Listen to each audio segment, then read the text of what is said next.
Assalamualaikum warahmatullahi wabarakatuh. Yang saya hormati Bapak Ibu sekalian peserta mata kuliah seminar proposal. Ya, izinkan saya untuk membuat video ini sebagai bahan tambahan atau suplemen dalam perkuliahan kita ya. Jadi bukan menjadi sebuah materi pokok dari perkuliahan, hanya sebagai suplemen, suplemen untuk bisa menambah dari apa yang telah kita pelajari sebelumnya. Oke, hari ini kita akan membahas tentang judul abstrak dan latar belakang daripada sebuah eh, disertasi ya, proposal, proposal untuk penelitian disertasi kita. Ya, semoga kita selalu dalam keadaan sehat untuk bisa belajar dan terus mengembangkan diri kita dalam pencapaian pengetahuan yang selalu berkembang. Ya, Bapak Ibu sekalian, izinkan saya menyampaikan materi ini. Jadi seperti yang Bapak Ibu lihat pada slide, judul ya. Nah, mohon maaf, ini ada sebuah gambar yang sepertinya saya hanya membuat untuk ini ya, biar kita lebih santai gitu ya. Nah, jadi mendadak judul ya, atau judul mendadak. Ini yang sering kita temui pada mahasiswa kita gitu ya, yang kadang-kadang setelah perkuliahan 1-2 semester menghadapi eh, disertasi yang diwajibkan untuk membuat proposal, tiba-tiba gitu ya, mendadak judul ataupun judul itu dibuat secara mendadak. Nah, ini yang kemudian harus kita perbaiki Bapak Ibu sekalian. Jangan lagi kita secara mendadak ya.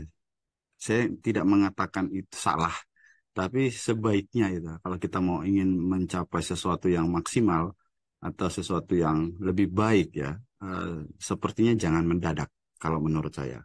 Ya, karena apa? Saya punya sebuah alasan jangan mendadak. Alasan saya ini, judul itu menjadi bacaan yang pertama yang dibaca oleh promotor kita atau penguji kita. Ya. Jadi sesuatu yang dibuat mendadak akan mempunyai satu konsekuensi yang namanya prematur gitu ya.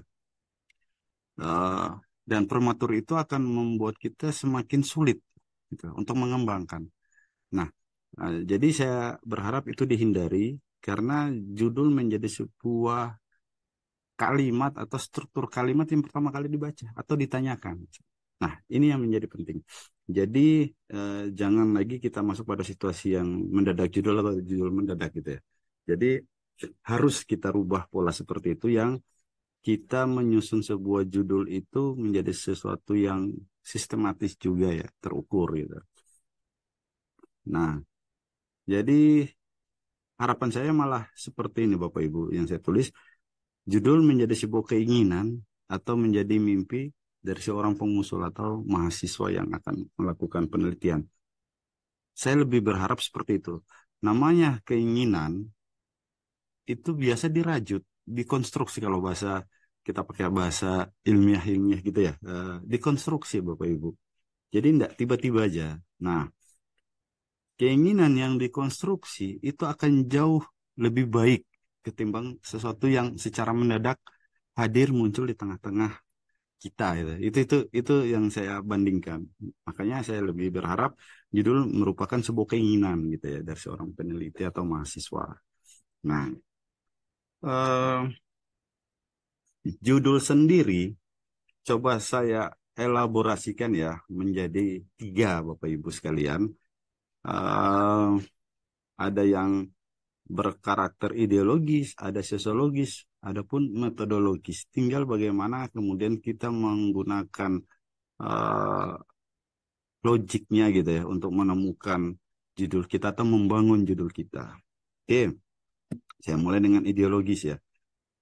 eh Ideologis itu seperti orang yang berpikir mempelajari gejala-gejala yang dalam masyarakat yang didasarkan pada pemikiran yang bersifat rasional dan ilmiah. Oh, minta maaf. Ini yang metodologis.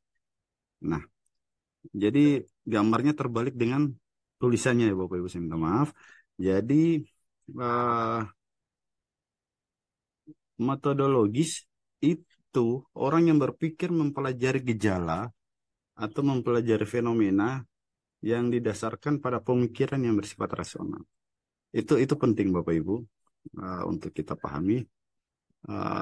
Kemudian ada juga yang berpikir tentang orang yang berpikir dengan prosedur atau terstruktur untuk mencapai tujuan tertentu. Nah, sangat mirip juga dengan uh, ideologis. Jadi antara sosiologis, saya ulang lagi, mohon maaf, jangan sampai saya agak keliru.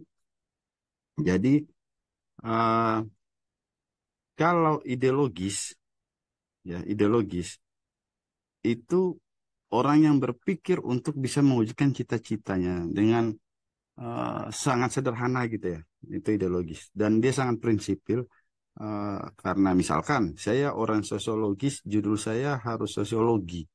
Nah, sosiologi bicara tentang apa? Individu, masyarakat, interaksi, lembaga sosial, harus itu aja. Tidak boleh keluar dari itu. Misalkan ya, itu yang saya sampaikan, ideologis. Nah, kalau pada tataran sosiologisnya, malah itu orang yang berpikir mempelajari gejala-gejala yang ada dalam masyarakat, yang dasarkan pada pemikiran yang bersifat rasional dan ilmiah yang sudah diuraikan dalam berbagai teori ataupun konsep. Nah, sementara pada metodologis itu orang yang berpikir secara prosedur terstruktur untuk mencapai tujuan. Itu metodologis. Jadi, eh, saya berharap keinginan itu bisa dikonstruk dengan tiga pola seperti yang saya sampaikan. Jadi saya simpulkan, maksud saya sederhanakan bahwa kalau metodologis orang yang akan sangat prosedural, sangat terstruktur untuk mencapai tujuannya. Nah, sementara sosiologis orang yang eh, memahami gitu, orang yang berangkat daripada gejala masyarakat gitu ya, kemudian dikerangkakan dengan rasional dan ilmiah. Ya, itu pandangan saya. Kemudian yang ideologis tadi orang yang berpikir hanya untuk mewujudkan cita-citanya. Jadi memang saya tidak katakan mana yang lebih baik, mana yang buruk, tidak. Tapi tiga-tiganya ini menjadi sebuah instrumen untuk membangun sebuah keinginan yang saya tadi bilang judul. Gitu ya. Nah, kalau bisa saya contohkan salah satunya seperti misalkan eh, ada yang ideologis misalkan. Saya waktu S1 saya meneliti tentang eh, kemiskinan petani misalkan.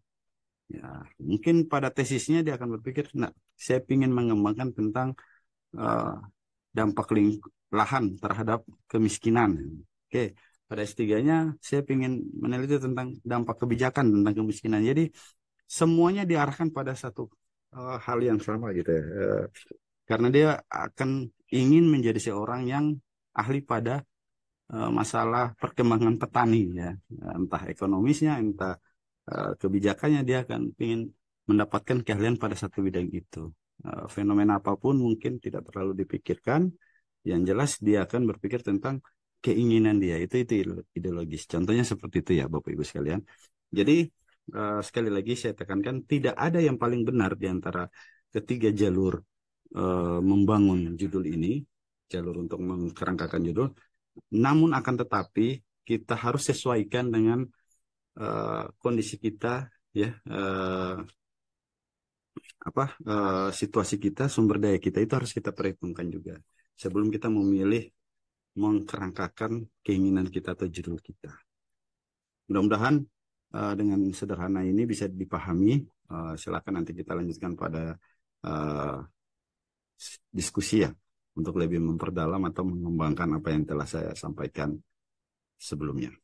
Oke, setelah judul ini kita harus bisa mendalami gitu ya. Bisa memahami substansi dari judul itu. Ya. Jadi saya coba buat apa tujuan dari judul itu. Jawabannya untuk menemukan tema dan mengetahui apa yang menjadi pokok persoalan atau pembahasan. Ini dari versi pemeriksa atau pembimbing misalkan, promotor ya kalau disertasi. Itu supaya bisa tahu ini sebenarnya yang bersangkutan ingin mengetahui apa, ingin membedah apa, mendalami apa, ingin menemukan apa. Ya. Jadi itu tujuan. Ya. Terus kalau pengertian judul sendiri ini sebenarnya sederhana. Dan saya pikir semua sudah paham.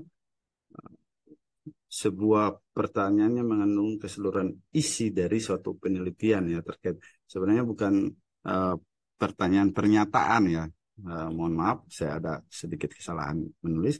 Jadi eh, mengandung keseluruhan isi dari suatu penelitian yang direncanakan terkait objek penelitian, tujuan dan sasaran yang ingin dicapai.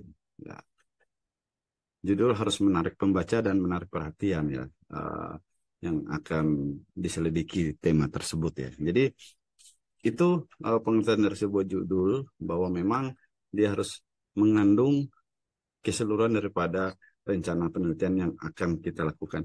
Mohon maaf, kita masih berada pada proposal. Saya belum menyampaikan tentang sebuah judul yang setelah ya, setelah dilakukan penelitiannya itu.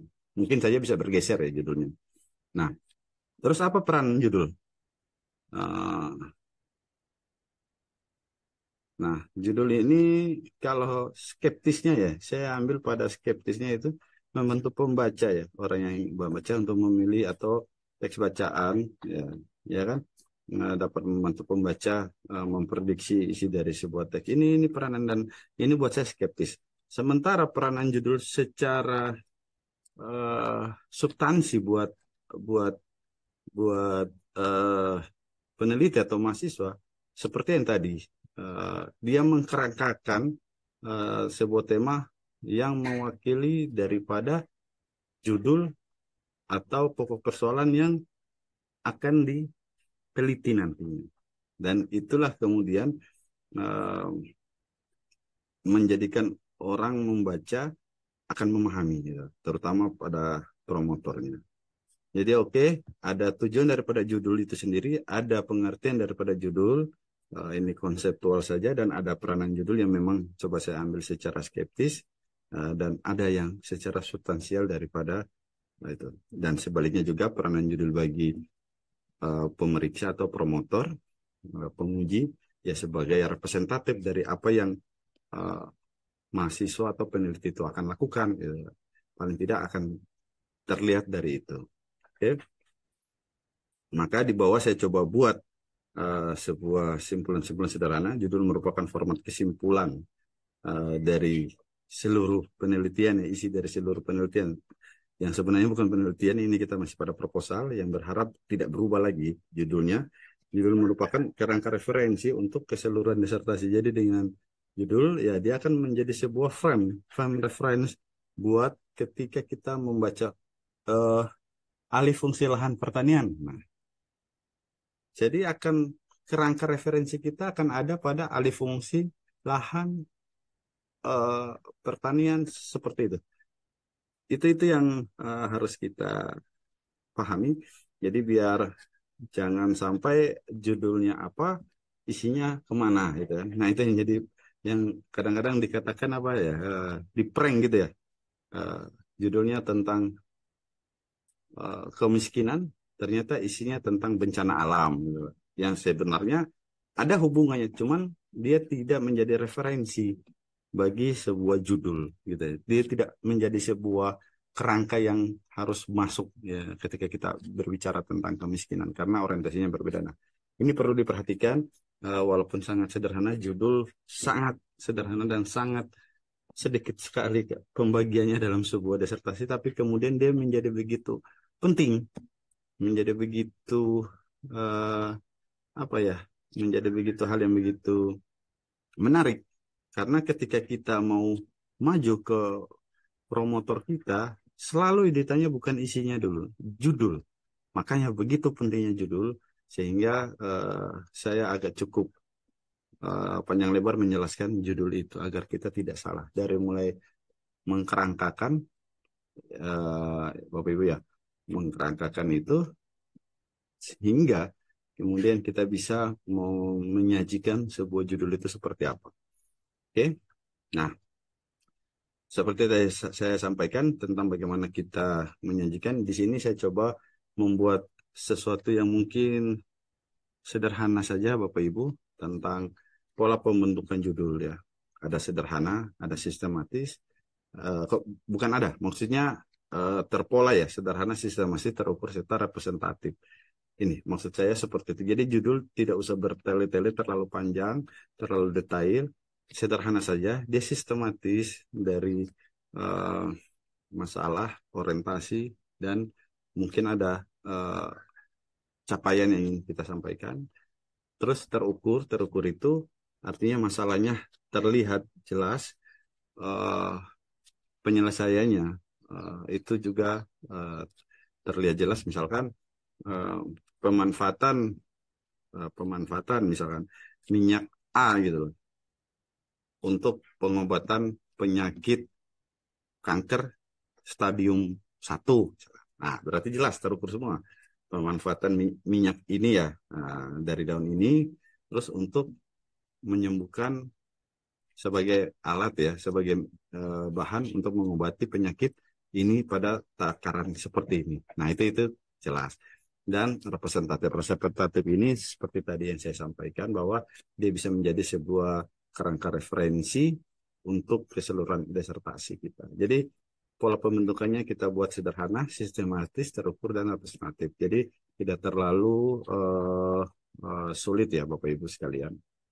Oke, sekarang kita bisa masuk pada uh, jalur yang pernah saya sampaikan di awal tadi itu. Ada ideologis, ada sosiologis, ada metodologis. Saya ingin perdalam agar mungkin Bapak Ibu sekalian bisa lebih memahami. Jadi bagaimana kemudian posisi kita membangun atau kita mengkonstruksi judul kita dengan sosiologis, ideologis maupun metodologis. Oke?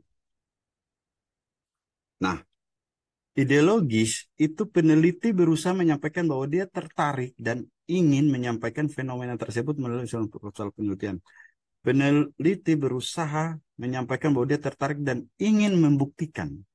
Selalu saya ini kan ya, saya boldkan gitu ya, warnanya. Jadi ada menyampaikan, ada membuktikan. Nah, pada kerangka sosiologis itu menyampaikan ya dia memahami dan ingin mendalami. Ada kata mendalami. Kemudian dia juga ingin membuktikan, mengembangkan atau membandingkan. Nah, ini yang kemudian membedakan antara satu jalur dengan jalur lainnya. Sementara pada metodologi dia ingin membuat atau mengkonstruksi model pola atau desain. Nah, bagi saya tidak ada yang paling terbaik, semua baik dan tidak ada yang paling salah di sini karena saya tidak ingin membandingkan antara satu. Tinggal bagaimana peneliti itu kembali melihat ya judul penelitiannya atau ingin membangun penelitiannya dengan tiga jalur yang coba saya kembangkan. Saya juga belum punya referensi banyak. Setelah saya membangun tiga jalur ini, saya belum menemukan ada referensi khusus yang membedah antara ideologis, sosiologis, dan metodologis. Mudah-mudahan saya bisa terus kembangkan uh, untuk sesuatu yang lebih jelas ya, mengkerucut. Mudah-mudahan bisa ya, apabila kita selalu berusaha. Jadi kurang lebih seperti itu. Key keywordnya, keywordnya antara ketiganya yaitu ada menyampaikan, ada membuktikan, terus ada yang mendalami, ada yang membuktikan juga, mengembangkan atau membandingkan, serta ada yang berusaha mengkonstruk model pola dan desain. Buat saya seperti itu. Saya mohon maaf kalau memang masih prematur.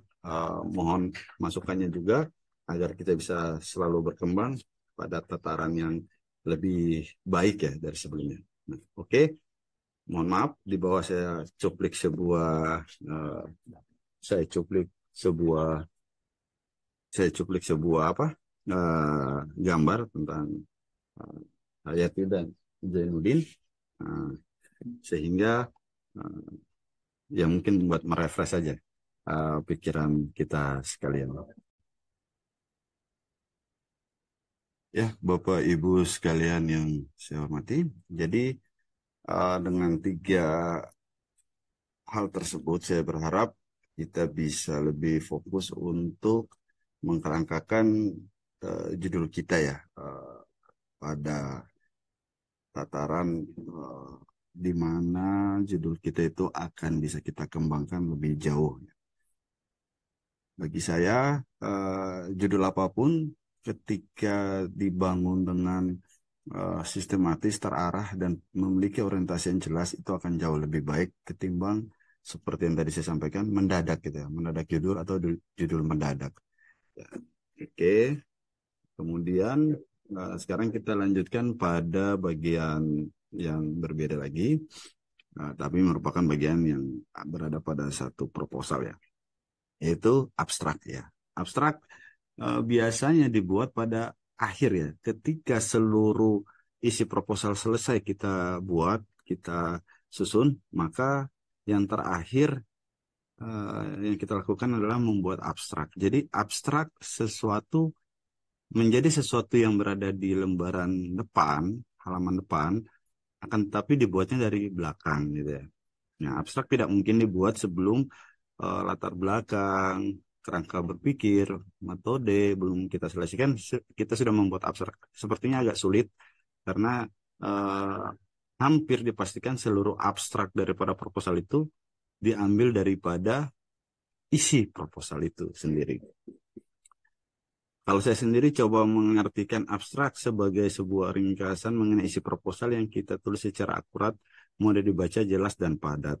Eh, ya, kemudian bisa kita kerangkakan dengan sangat sederhana, Bapak Ibu sekalian. Ada urgensinya, ada tujuannya, dan ada capaiannya. Urgensinya mungkin bisa saya jelaskan bahwa urgensi ini apa sebenarnya?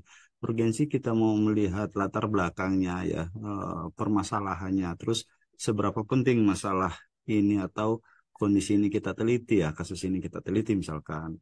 Terus apa yang mau kita lakukan gitu loh. Alat apa, tools apa yang kita siapkan untuk mengatasi atau bukan mengatasi, minta maaf, menjawab dan mungkin juga untuk menciptakan tools apa untuk menangani masalah tersebut atau menyelesaikan masalah tersebut. Oke. Terus ada tujuan gitu ya. Dalam itu ada tujuan yang harus kita tetapkan juga agar terbaca dengan jelas serta capaiannya. Capaiannya apa? Mungkin terjawabnya uh, tabir dari sebuah kejadian atau terkonstruksinya atau terdeskripsinya sebuah permasalahan atau juga terbentuknya sebuah model atau pola penyelesaian masalah yang telah kita teliti itu. Jadi sumber masalahnya kita dapat dan kita mendapatkan sebuah pendekatan atau model penyelesaian. Jadi itu kurang lebih isi abstrak seperti itu agar bisa mudah dipahami. Nah, lebih jauh saya coba menguraikan saja. Mudah-mudahan ini bisa menambah pemahaman daripada Bapak Ibu sekalian. Jadi menunjukkan seberapa penting penelitian ini sudah saya sebutkan tadi. Apa yang mendasarinya? Apakah memang dibutuhkan? Seberapa besar pengaruh dari penelitian ini terhadap perubahan ataupun terhadap dampak ya daripada riset ini bisa mempengaruhi atau membuat sebuah perubahan seperti apa ya, dari tema atau fokus kajian yang kita usulkan. Nah, ini yang penting, urgensi itu merupakan sedapan dari latar belakang, rumusan masalah, outcome yang diinginkan. Jadi ada hal-hal yang bisa dibangun dari urgensi itu. Jadi urgensi bukan menjadi bagian tersendiri yang terpisah dengan yang lain, tapi dia merupakan sebuah akumulasi yang menjadi kemampuan ya, kemampuan dari seorang peneliti atau pengusul menyusun itu dari tiga hal tadi itu yang sudah saya sampaikan, ada latar belakang, ada rumusan masalah, dan ada outcome yang kita inginkan. Eh, saya sendiri menganggap bahwa urgensi dalam riset disertasi haruslah bisa memecahkan sebuah problem. Nah, dan juga dia memiliki outcome yang representatif dari rencana penelitian yang dibuat. Ya. Itu maksud saya. Jadi urgensi itu berada pada tataran seperti itu. Kalau saya coba lebih merincikan bahwa ada alasan rasional yang dikemukakan bahwa kajian yang dipilih itu ya, dia memiliki dampak masif gitu, terhadap orang banyak ya maksud saya. Jadi memiliki dampak yang cukup besar dan banyak orang yang berhubungan dengan dampak tersebut. Nah, selain itu harus ada alasan rasional basis riset sebelumnya ya, pendekatan yang sudah ada sebelumnya yang uh, bisa menguatkan ya, bukan membuktikan. Kita belum bisa membuktikan karena riset belum dilakukan. Kita menguatkan bahwa rencana tersebut memiliki outcome yang luas ya, serta berkelanjutan. Nah, saya berharap bahwa dengan urgensi ini, peneliti bisa meyakinkan promotor ataupun penguji bahwa penelitian ini diperlukan, ya. Diperlukan. Itu kuncinya, bahwa setelah membaca eh, abstrak akan terlihat bahwa iya, ini riset ini penting, riset ini kita butuh, diperlukan. Itu yang harus kita pahami bersama. Nah, sekarang kita akan berpindah pada tujuan ya. Jadi ada tujuan itu sebenarnya dalam abstrak yang menjadi akumulasi gagasan. Jadi peneliti harus bisa mengimplisitkan gitu ya tujuan eh, daripada riset yang akan dilakukan atau penelitian disertasi yang akan dilakukan serta eksplisit dari tujuan itu. Nah, ini penting. Mohon maaf dengan bahasa saya gitu ya. Jadi tujuan bukanlah halusinasi gitu ya. Nah, tapi dia ada rasionalitas, ada keterukuran, ketercapaian ya, yang sudah memperhitungkan sumber daya, waktu serta biaya. Itu maksud saya seperti itu. Jadi tujuan tidak dibangun dengan ideologis yang begitu apa ya kuat ya. Kadang-kadang saking semangat juga kadang-kadang kita lupa bahwa keterbatasan sumber daya, waktu dan lain-lain. Kadang riset itu bisa membutuhkan sampai 45 tahun misalkan sampai kita menemukan model dan kita waktu waktu kuliah kita itu atau masa studi kita tinggal 3 tahun atau 2 tahun efektif. Nah, ini agak-agak repot. Nah, jadi memang secara ideologis bagus sekali, orientasinya bagus. Cuman itu kita akan menghadapi sebuah problem seperti sumber daya, waktu serta biaya yang harus kita perhitungkan. Sekalipun ini bukan hibah ya, bukan hibah, namun ini masih pada disertasi ya, proposal untuk syarat akademik kita. Nah, tujuan juga tidak berdiri sendiri. Tujuan itu didapat dari output dan outcome yang diperhitungkan dengan rencana yang akan dibangun. Ya, eh, dia apa ya? Kalau saya coba pakai kalimat-kalimat yang agak eh, ini sepertinya sulit gitu ya. Urgensi bagi riset disertasi haruslah pragmatis yang lebih berbentuk praktik. Nah, jadi buat saya gini, saya mau menyampaikan dengan kalimat itu bahwa urgensi ya itu bisa kita menyelesaikan sebuah problem dalam masyarakat. Jadi kita tidak hanya mendeskripsikan. Harapan saya level riset pada disertasi tidak sekedar mendeskripsikan atau membandingkan, namun lebih daripada itu bisa menghasilkan sebuah praktik ya. Mohon maaf kalau saya agak terpengaruh dengan bahasa seperti itu. Praktik atau pola atau pendekatan ataupun apa model ya yang akan menyelesaikan masalah yang sudah kita temukan sumber masalahnya. Kalau sumber masalahnya itu karena masalah budaya misalkan, nah mungkin kita bisa menemukan sebuah pola atau model atau pendekatan untuk menyelesaikan masalah tersebut. Yang artinya kita tidak akan menyelesaikan masalah kemiskinan itu, namun kita akan menyelesaikan dengan memperkuat atau dengan menciptakan sebuah model memperkuat budaya itu ya atau coba mengembangkan budaya itu ataupun mengendalikan budaya itu eh, agar berdampak pada kemiskinan dalam artian ya positifnya mengurangi atau mengendalikan kemiskinan itu hal-hal yang penting yang harus Bapak Ibu eh, sadari dan dipahami juga ya. Nah, jadi membuat tujuan dengan logik pragmatis, beroutcome luas, serta memiliki keberlanjutan normatif. Itu harapan saya. Uh, serta bisa juga membuat tujuan dengan tujuan logik pragmatis, beroutcome luas, serta memiliki praktik. Ya. Jadi ada berkelanjutan normatif dan ada juga praktik ya yang berkelanjutan. Nah, mungkin keberlanjutan normatif yang mungkin seperti regulasi ya atau uh, kertas kerja atau desain gitu ya. Nah, sementara praktik ya kita bisa mendapatkan sebuah uh, praktik sebuah tindakan ya, tindakan nyata atau perilaku yang terukur untuk menyelesaikan masalah itu. Nah, lagi-lagi saya berharap bahwa setelah membaca segmentasi ini, promotor akan mengatakan, oh ya, riset Anda memang dibutuhkan. Kalau tadi diperlukan, ini dibutuhkan, gitu ya. Oke, mudah-mudahan bisa dipahami dengan penjelasan saya yang sangat sederhana ini.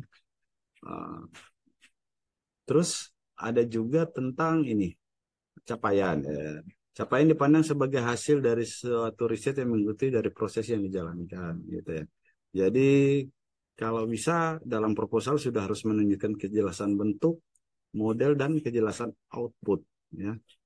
Nah, capaian itu dikonstruksi berdasarkan kemampuan riset menghasilkan dokumen. Ini harus diingat ya. Dan dokumen itu harus terukur ya. Seperti misalkan ada publikasi misalkan ataupun apa dijalankan misalkan, nah, dokumen itu, ataupun bisa berupa prototipe dan sebagainya. Dan harapan saya capaian itu memiliki aksesibilitas, artinya yang kita hasilkan itu bisa diakses gitu. Jadi punya kebermanfaatan. Jadi riset tidak lagi menjadi sesuatu yang menara gading ya, tapi namun bisa menjadi sebuah uh, alat untuk menyelesaikan masalah yang faktual dalam masyarakat. Itu harapan saya seperti itu, dan saya berharap mungkin uh, ketika Anda mengajukan ya akan ada kalimat diperlukan bahwa memang riset Anda ini diperlukan untuk bisa menyelesaikan masalah apa gitu ya, seperti masalah kemiskinan yang tadi saya sebutkan sebelumnya.